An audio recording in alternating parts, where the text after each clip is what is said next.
My younger sister, Rina, she has not gone to a real school in 3 years. In 3 years, she fled was 13, and now she's 16.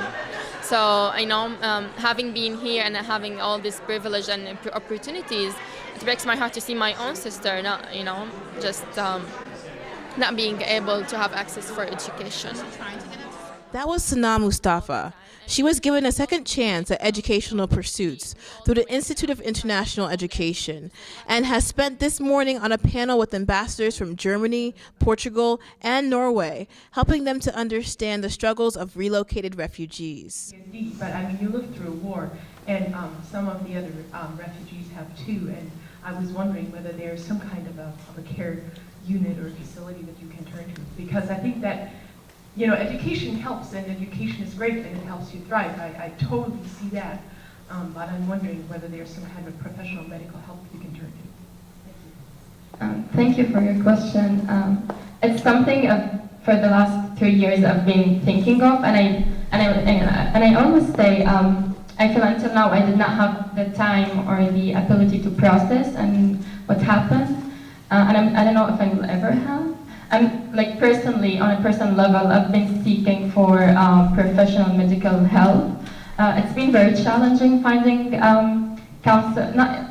We need more than counseling, I think. Sana is one of the lucky few from Syria that have been able to continue her studies outside of countries with insatiable demand for educational opportunities, like Turkey. For example, last year we announced a program for refugees to go on with their studies in Germany. We had around 200 scholarships, and in between 2 weeks we got more than 5,000 applications.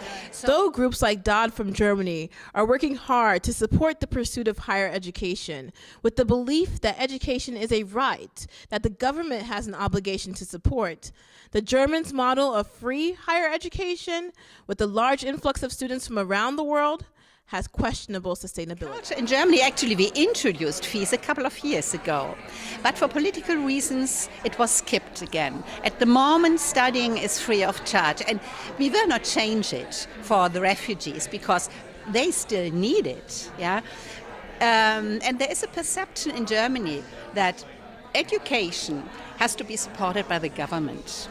Whether this will go on forever, I can't predict. In addition, Alan Goodman, the president of the Institute for International Education, notes that this problem of education in emergencies might not be as temporary as some make it seem. We'll get through this emergency somehow, but this is not an emergency. This will preoccupy us for the rest of our lifetimes.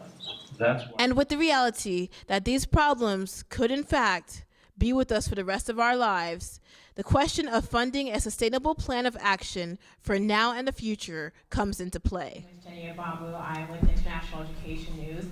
I wanted to ask, the ambassador from Portugal, you mentioned about education emergencies and kind of being ready for this. We're always a bit reactionary to things. I'm just wondering, is there a way to kind of start to sustain funding even after these situations happen for future, to be kind of more ready? Are there any ideas that people have put in place to be prepared before these situations happen? Well, that's the whole purpose of it. Exactly to be ready to respond in case of emergencies. Let me just tell you how we have organized ourselves in Portugal. Basically, we have the official services that have to proceed with the papers to see the refugees and to accept them and so on. So we have this official structure, so to say, that belongs to the state. But then we have created a civil society platform to receive the refugees. And a lot of organizations belong to this civil society platform. Then the institutions of the state, as soon as they proceed with the acceptance of the refugees, immediately contact this platform. And they themselves direct the refugees to the organization A, B, and C of the civil society. One of them is this global platform for the Syrian students, so that anyone with qualifications to join the university is immediately directed to this organization, which is a civil society organization that contacts the universities. The point is, the resources are there. The universities are there. And we did manage to convince the universities to open up some places for the students. But our point is that if you take it globally, if you take the global number of the universities, and namely here in the United States, you don't have really to build a completely new structure to provide higher education for these people.